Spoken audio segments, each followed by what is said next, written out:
Om Sai Ram. This is Sai Satcharitra chapter 23. This chapter covers the following: Yoga and the onion, Shama cured of snakebite, Baba breaks the cholera ordinance, and the ordeal of Guru Bhakti. Preliminary. In reality, this jiva, or human soul, transcends the three qualities, sattva, rajas, and tamas. But being deluded by Maya, he forgets his nature, which is existence, knowledge, and bliss, and thinks that he is the one who does things, and thus entangles himself in endless miseries, and does not know the way of deliverance. The only way of deliverance is loving devotion towards the Guru's feet. The great player or actor, the Lord Sai, has blessed his bhaktas and transformed them into himself, that is, his nature. We regard Sai Baba as an incarnation of God for reasons already stated. But he always said that he was an obedient servant of God. Though an incarnation, he showed people the way to behave satisfactorily and carry out the duties of their respective stations in this life. He never emulated others in any way, nor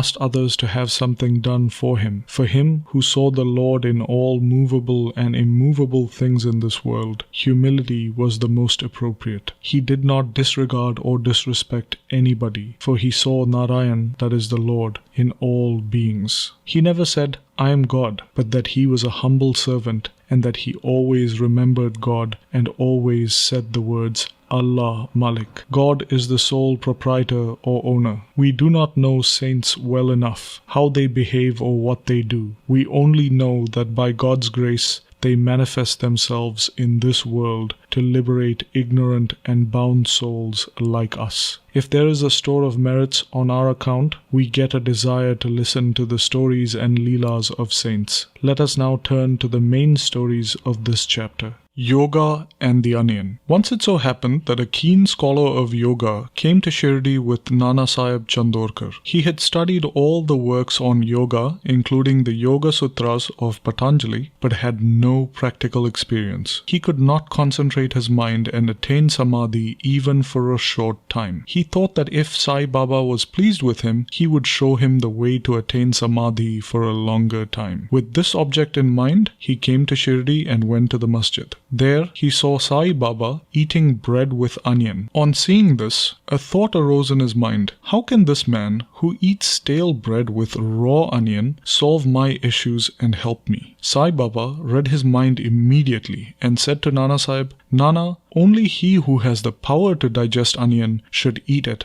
and none else." Hearing this remark, the yogi was wonderstruck, and he fell at Baba's feet in complete surrender. With a pure and open mind, he explained his difficulties and had them solved by Baba. Thus, being satisfied and happy, he left Shirdi with Baba's udi and blessings. Shama cured of snakebite. Before Hemadpant begins the story, he says that the jiva is very similar to a parrot, since they are both bound, one in the body and the other in a cage. Both think that their present bound state is good for them. It is only when a helper, their guru, comes along and with God's grace opens their eyes and liberates them from their bondage that their eyes are opened to a greater and larger life. In the last chapter, we saw how Baba anticipated the calamity that was to befall Mr. Mirikar and rescued him from it. Now let the readers hear an even grander story. Once, Shama was bitten by a poisonous snake. His little finger was stung and the poison began to spread into his body. The pain was severe and Shama thought that he would die soon. His friends wanted to take him to the god Vithoba, where such cases were often sent, but Shama ran to the masjid to his Vithoba, that is, Sai Baba. When Baba saw him, he began to yell at him. He got enraged and said, "O vile Baturdiya or priest, do not climb up. Beware if you do so." And then roared, "Go, get away, come down." Seeing Baba thus red with wrath, Shama was greatly puzzled and disappointed. He thought that the masjid was his home and that Sai Baba his sole refuge. But if he was driven away like this, where should he go?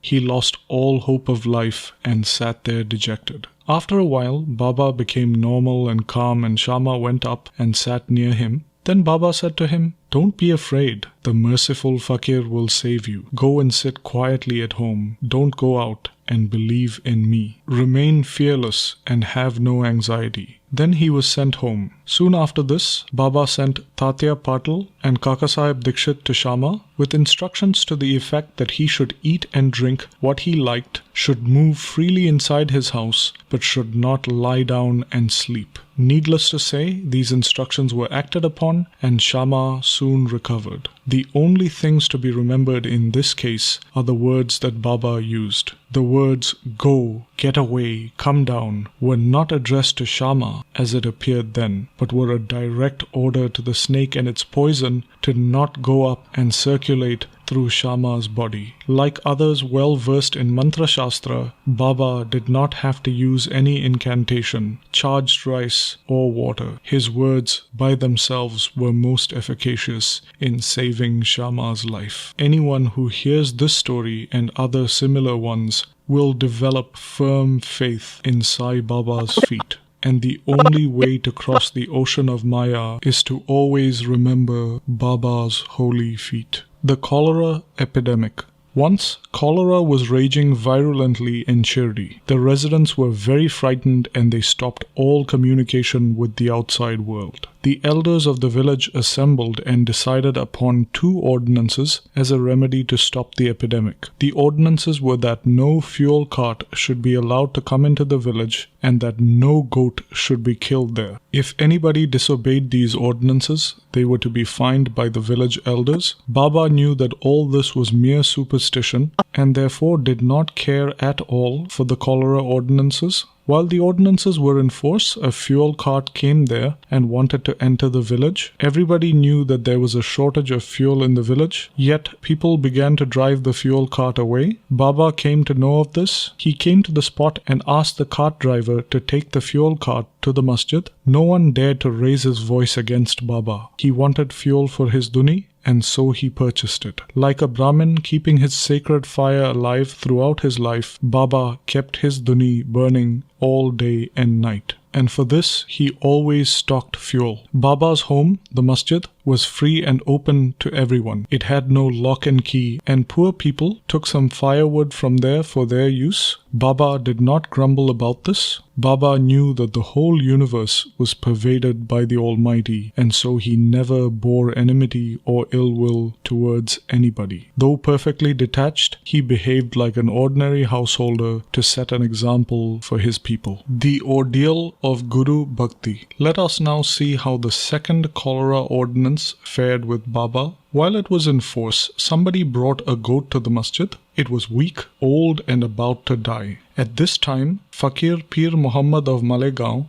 alias Bade Baba, was there. Sai Baba asked him to behead it with one stroke and offer it as an oblation. Bade Baba was respected by Sai Baba. He always sat right next to Sai Baba. After the chilim or pipe was first smoked by Sai Baba, it was then offered to Bade Baba and then the others. After the dishes were served at noon, Sai Baba respectfully called Bade Baba and made him sit on his left side, and then everyone partook of the food. Baba paid him 50 rupees every day out of the amount collected as dakshina. Baba accompanied him 100 paces whenever he was leaving. Such was his position with Baba. But when Sai Baba asked him to behead the goat, he flatly refused, saying, "Why should it be killed for nothing?" Then Baba asked Shama to kill it. He went to Radha Krishna Mai's house and brought a knife from her and placed it before Baba. When she discovered the purpose for which the knife was taken, she recalled it. Then Shama went to get another knife but remained in the wada and did not return for a while. Then came Kakasaheb Dikshit's turn. He was undoubtedly as good as gold, but had to be tested. Baba asked him to get a knife and kill the goat. He went to Sate's wada and returned with a knife. He was ready to kill it at Baba's bidding. He was born in a pure Brahmin family and had never in his life killed anything. Though quite averse to performing any act of violence, he made himself bold enough to kill the goat. Everyone looked on in astonishment to see that Bade Baba, a Muslim, was unwilling to kill it, while this pure Brahmin was making preparations to do so. He tightened his dhotar and with a semicircular motion raised the knife and looked at Baba for the final signal. Baba said, "What are you waiting for? Go on, strike." Then, as the hand was just about to come down, Baba said, "Stop! How cruel you are! Being a Brahmin, you're going to kill a goat?" Kakasaheb obeyed and put the knife down and said to Baba, "Your nectar-like word is law unto us, for we do not know any other ordinance. We remember you always, meditate on your form, and obey you day and night. We do not know or consider whether it is right or wrong to kill, and we do not want to reason or discuss things. We implicitly and promptly comply with our Guru's orders. It is our duty and dharma." Then Baba said to Kakasaheb that he would himself do the offering and killing business. It was settled that the goat would be disposed of near a place called Takya, where fakirs used to sit. When the goat was being taken to that place, it died on the way. Hemadpant closes the chapter with a classification of disciples. He says that there are three kinds: the best, the mediocre, and the ordinary. The best kind of disciples are those who guess what their gurus want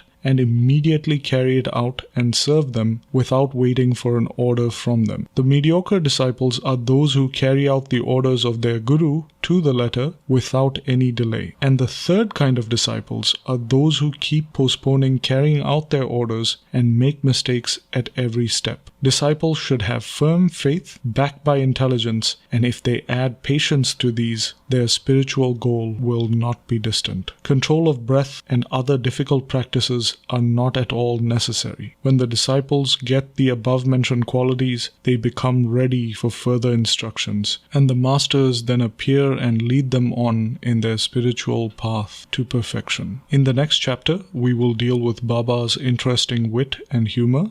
Bow to Shri Sai, peace be to all. And this brings us to the end of Sai Satcharitra chapter 23.